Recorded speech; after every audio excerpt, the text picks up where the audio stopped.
Merry Christmas, everybody. Hope all is well out there. I am just doing some laundry right now because guess what?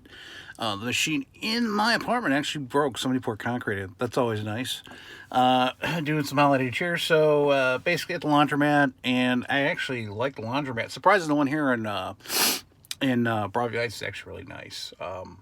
It's basically 25 cents less a load than my apartment and dries in half the time. So, yeah, while I'm waiting for that, watching my underwear dash and prance around the dryer.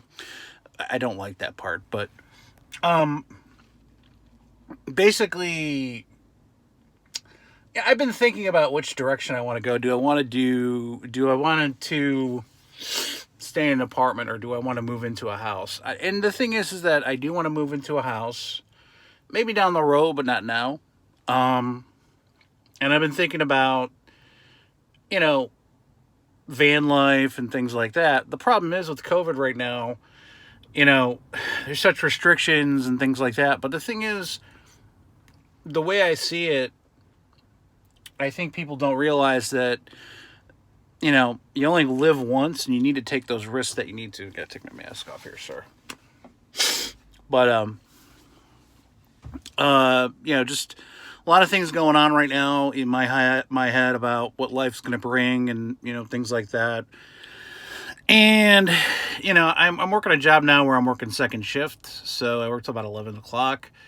So right now is my prime time. I'm actually wide awake right now. I tried getting going early this morning to do, it gets my day off during the week, but I make decent money, so I'm happy about it. It's a good job.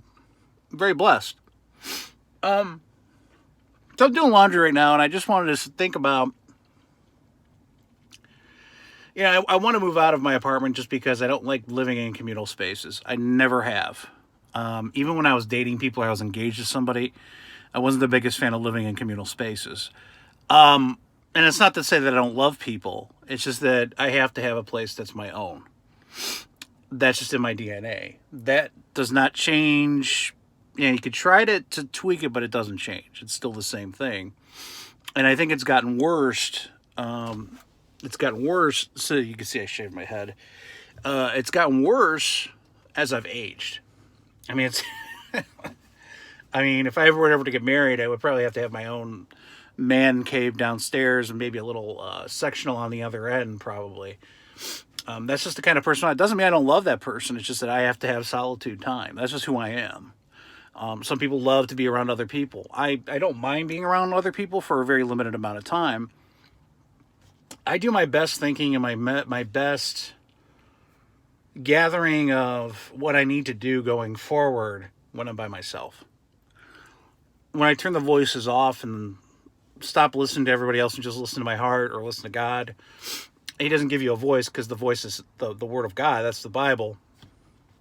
But to know that, what do you do?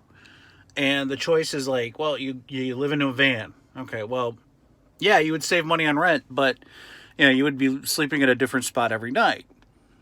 And to be honest with you, if you don't make a big stink and you don't stay at the same spot every night, I've known people I've talked to on Facebook groups that have never got a door knock.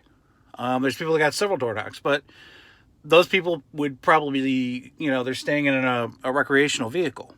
Yeah, I'm talking about a van that's a cargo van, that's more innocuous. Not the white. I mean, a white van would be nice, but either way, to me, it doesn't matter. Personally, I would like to get either a old Ford Econoline, or I could just buy cash, or probably I'm imagining just a Chevy Express I can get on fleet on sale. That's got about 10 to 20,000 miles. That's probably where I'm going to be going. Yeah, I don't really know, but like I said, it's not really hard to build out. You don't have to have a ton of insulation. So I see a lot of YouTube videos where you have to have a 1/4 inch here, you have to have polyiso up here. The only thing that I would do that would be a major expense the first year, because I live in Northeast Ohio, unless I was moving south, is I would install a dry forced heat thermostat that hooks up to the gas line. That's expensive. It would either be a Spatcher or a Webasto. Webasto is a British company. Those are about 4 to 6 kilowatts. And that would be about a $2,000 purchase because it would be about $1,200. And I'm not going to mess around with fuel lines. I know that. I'm going to have somebody install the heater to fit into the fuel line, which you have to fabricate and all that. I'll have a professional do it to make sure it's guaranteed and warranted and all that.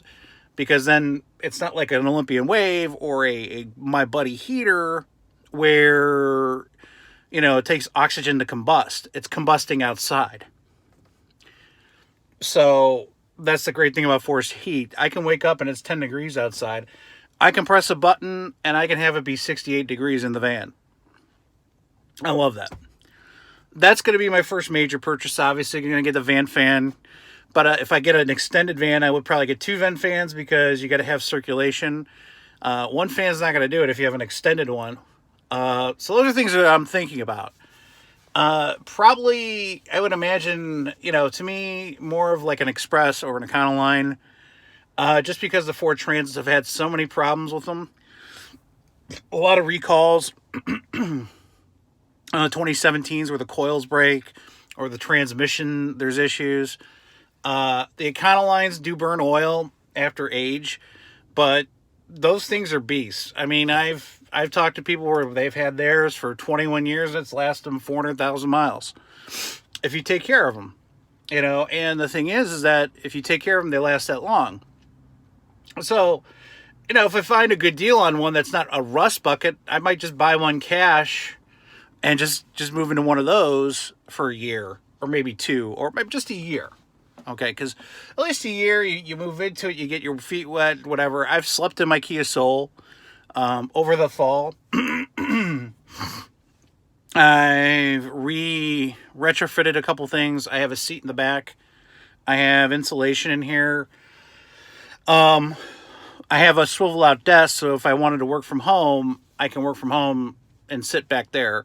And if I pull this seat up to the front, I can actually have a full 32-inch by 78-inch bed. And that's what I did the one night. I did that a couple nights in the fall when it was like in the 60s. I didn't have a heater, so I didn't want to be doing it now in the cold weather, but I slept in it, and to me, it doesn't really bug me. I could sleep anywhere. I have blackout curtains in the back where I could black everything out. And why am I talking about all this? People are like, why are you talking about it? Well, I don't see any way that this government is salvageable. I don't think it is. And I'm not looking for Donald Trump to save the day. Okay? It's never been Donald Trump that's going to save the day. Joe Biden gets in there. This country is under siege from China and the corporate overlords that are going to forcibly inject everybody that is at a place of employment. You'll have to have that to have a job. You'll have to have that to be in society. And I've kind of known about this plan for about 15 years.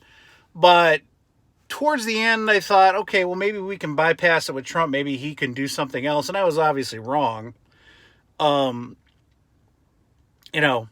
We have the Kraken, we have the documents, we have the Dominion voting systems, all CIA bullshit to make people not take action. And then Trump goes yesterday and says, well, I want $2,000 in the stimulus or I'm not signing it. Donald John Trump, let me tell you something. You have every power to rescind the national emergency that you selected and that you signed on March 13th of this year, Friday the 13th. These governors are not opening up because they get cash from the federal government if they follow the national emergency. Either Donald Trump's stupid or he's just a puppet. I don't think he's a puppet. I don't think he's the brightest guy. Just being honest. I don't think when it comes to geopolitical issues, he's not very bright. People's always playing 5D chess. The guy listens to Fox News, okay? He's a boomer. I'm not knocking boomers, but boomers are very set in their ways. They don't know how the internet works. They don't know VPN. They don't know a private network, a proxy server from a. They think a proxy server is a server that has, oxy powder in it. That's what they think. Not very technologically literate. Our next leaders locally, I've already said this, you have to repeal the 17th Amendment. Instead of having popular a vote for the senators, have it selected by the representatives of that state. That way you won't have the people being bought and paid for by the lobbyists. I mean, ever since then, you could just buy whatever. I need to spend $29 million on gerbil testicle studies in South America. Okay, well, if we get you elected, we'll do that because we have all this money. And to me, I laughed. I'm like, this is retarded. This doesn't make any sense. People are going like, oh, we got to save Trump. We got to save America. No. The best solution is to get rid of the 17th Amendment. They won't do that. And that's including all Democrats and Republicans, by the way. You get rid of the 17th Amendment, you get the lobbyists out. Donald Trump can sit there and say, I write legislation to get the lobbyists out. They just find loopholes and keep doing it. They don't care. Which leads me to why I'm moving. Why I want to either buy a land in the sticks and just have an A-frame house that's about 400 square feet with about 10 acres of land. Because shit's going to get bad. It already is. You see people all over right now. I had to go out today because the washer broke at my apartment. When I was getting fuel and I was going out there, people were literally just cutting people off, flicking people off, and then I just see people in the stores that 40% of them are just basically brain dead. They don't have a soul. They're dead. They're alive, but they're like, they have no soul. The soul's been sucked out of them. That's what I'm saying. Donald Trump's not going to save you. Hologram in the basement's not going to save you. Your governor's not going to save you. Only you can save you. And the only way out of it is by civil disobedience. That's the only way. There is no other way, folks. We put up with the level of tyranny that we put up with because we let it happen. It is all of our faults. It is all of our doing. Let's stop blaming Donald Trump. Donald Trump's just playing a part. Stop blaming Joe Biden. He's just playing a part. We need to blame ourselves. We need to take a look at ourselves and say, look, you know what? I've really been terrible. I haven't stood up for what I believed in because I was afraid of losing my things. And shit's about to get real, where you're going to have to make a choice between your things and what's right. Sometimes it's better to lose everything, because then you'll find out who's really your friend. Then you'll find out who's really in your corner. See, I like that. Because, I feel more passionate and energetic when I've lost everything. Because you want to know why? I have nothing else to lose. I've been there before. I've lost everything. I've gotten it back. But you find out who's there and who's not. And I think our country needs to go through some pain before it can get to the better parts. That's all I'm saying. That's why I'm thinking van life, or is it going to be an A-frame? It's not going to be another apartment. I'm basically getting out of Dodge. In a couple months, I'll be able to work from home. I'll be able to secure insulation in a van with copper mesh wiring where it'll block outside signals. I can have MiFi in my van with unlimited data for basically an extra $75 a month. When your expenses are only $900 a month, that's not a bad expense. it's time to downsize and it's time to get small, because we have to, me personally, I want to be able to travel when I get older. And right now, what's going on with my 401k or anybody else's 401k, it hasn't gone up. It's gone up a little bit, but just working enough, and all these years with 0% interest has just been really taxing on our systems.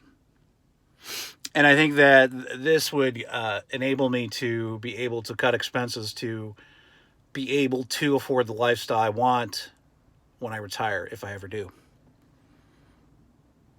I don't, thing is, we're not going to live forever, folks. We are going to die, all of us. And I'm accepting that I'm not going to live forever. And when you're young,